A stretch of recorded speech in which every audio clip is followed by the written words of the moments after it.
Definitely కొంతమంది అంటే ఒక లక్షల మంది ఇలా ఫాలో అవుతుంటారు, చూస్తుంటారు డెఫినెట్లీ. సో మీకు ఎలాంటి ప్రమోషన్స్ వస్తున్నాయి ఇప్పుడు? అపీర్ నేను అవుతున్నారు వాళ్ళు? కొన్ని ఇన్స్టెంట్స్ అయినా ప్రమోషన్స్ కి దూరంగా ఉంటున్నా. అది వద్దురా బాబు అనిపించిందా? వాడి అమ్మ అసలు నేను కావాలని చేసిందా అంటే నేను అదే. అప్పుడు మెంటల్లీ చాలా ట్రామటైజ్ అయిపోయాను. హ్మ్. అంటే మీడియా వాళ్ళు రాసేదైనా కానీ ఎవరైనా కానీ మీడియా వాళ్ళు ఎంత ఇలా అంటారో అంతే ఇలా అయిపోతుంది. సుప్రీత అంటారు, మళ్ళీ సుప్రీత అంటారా? సో అప్పుడు భయపడ్డావా ఏమన్నా? అంటే ఇలా చాలా. యాప్స్ లో ఇలా పేరు రావడం, చాలా, ప్రమోట్ చాలా. చేసిన దాంట్లో. చాలా భయపడ్డాను.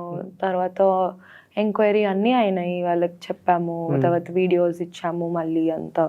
అంటే వీ డెంట్ వాంట్ ఇట్, అంటే కావాలని కావాలని చేసింది కాదు కదా. So let's not talk about that. మళ్ళీ అది ఇప్పుడు అంటే సో అప్పుడు అందుకు వచ్చిన అప్పుడు realization తర్వాత అప్పుడు తర్వాత కొన్ని ప్రమోషన్స్ చూస్ చేస్తున్నాను అనమాట. Hmm. అంటే జ్యువెలరీ యాడ్ అంటే పక్కా తెలుసుకొని Genuinity ఎంత ఉందో మన చూసి లాయర్ check ని అడిగి. Mhm. ఇది వరకు అంత కాన్షియస్నెస్ తెలియదు కదా. ఇప్పుడు ఎవరైనా మనకి ప్రమోషన్ ఇస్తున్నారంటే అవును, లేదు. even ఈ మధ్య రియల్ ఎస్టేట్ యాడ్స్ కూడా చేసిన తర్వాత కూడా వస్తున్నాయి చాలా మంది మీద. అవును. అవి ఒకళ్ళ ఫ్రాడ్ అయినా అలా కూడా. సో అందుకు ముందే లాయర్ ని అడిగి సో అట్లా ప్రమోషన్స్ చేయడం Hmm. బెటర్ అని అలా, అందుకే ప్రమోషన్స్ ఇప్పుడు తగ్గాయి. బట్ అయితే వస్తుంటాయి జనరల్ గా జ్యువెలరీస్, వస్తాయి. సారీస్, డ్రెస్సెస్ ఇవన్నీ చాలా వస్తుంటాయి ప్రమోషన్స్.